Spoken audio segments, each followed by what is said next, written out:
हैं, लेकिन मेरे जीजों मैं विश्वास दिलाता हूँ कि जब हम खुदा की हुजूरी में चलते तो परमेश्वर बहुतायत से हमें आशीष। हन्ना ने अपने बेटे को जब वो पैदा भी नहीं हुआ, उसने बोला कि जब ये पैदा होगा तो मैं उसको परमेश्वर के भवन में, और बेटा जब परमेश्वर के भवन में गया, बाइबल बताती को बड़ा भविष्यता जरूरत इस बात की है कि हमें क्या करना है। हमें खुदा के कलाम में, खुदा के खादिम के हाथ के नीचे, उसके कलाम के नीचे, उसके वचनों के नीचे हमें सिर्फ चलने की आवश्यकता इसी बात की है। आज तमाम सारे लोग, तमाम ऐसे रिश्ते बिखरे हुए हैं, तमाम ऐसे लोग ठोकर खा रहे हैं, तमाम ऐसे लोग नुकसान झेल रहे हैं जो खुदा के हुजूरी से हट करके काम की गवाही बता करके मैं अपनी बात को खत्म करना चाहूँगा। 2022 30 दिसंबर की बात है और हम, मेरी मिसेस की माँ की तबीयत खराब थी। हम क्रिसमस मनाए और उसके दूसरे दिन हम कहेंगे उनको देखने गए। आउट ऑफ लखनऊ लगभग 130 किलोमीटर दूर है यहाँ से ऊंचाहार।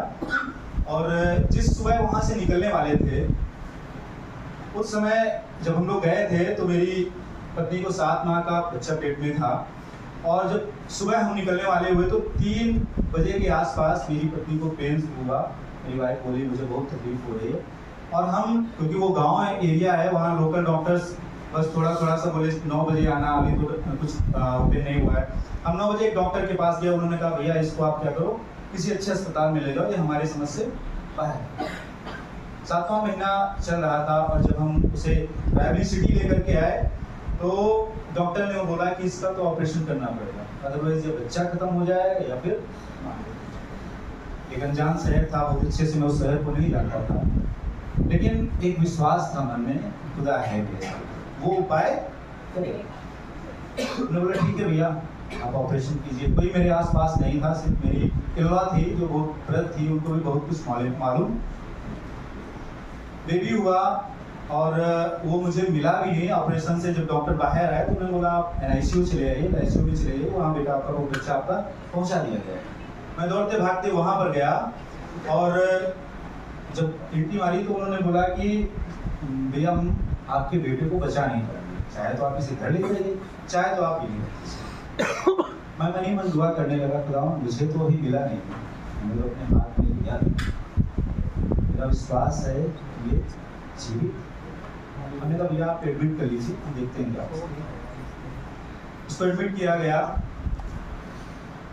1.4 kg का वो बिटिया थी मेरी।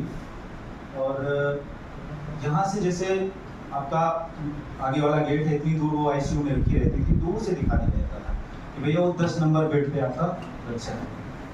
और सुबह 9 बजे साइन करने, शाम को 9 बजे साइन करने बुलाया जाता था पूरा दिन। मेरी वाइफ जब मुझसे पूछती थी बच्चा कैसा है, तो उसे बता नहीं पाता था, क्योंकि मैंने भी उसे देखा। 3 दिन बीत गए, 4 दिन बीत गए। आए दिन सुबह जब उठते थे, जब भी उठते थे तो एक खबर आती थी कि 7 नंबर बेड वाला बच्चा खत्म हो गया। तो मैं उससे बस यही पूछने जाता भैया आपका बच्चे का वेट क्या था। कोई कहता 2.5 किलो, कोई कहता 3 kg का, कोई 2.4 kg का। 5 दिन बीते तो मैं बैठा था और एक व्यक्ति मेरे पास आके कहने लगा भैया तुम्हारी बिटिया ICU में है, चिंता नहीं होती, उनको जरा सा भी कुछ वैसा फील नहीं होता है।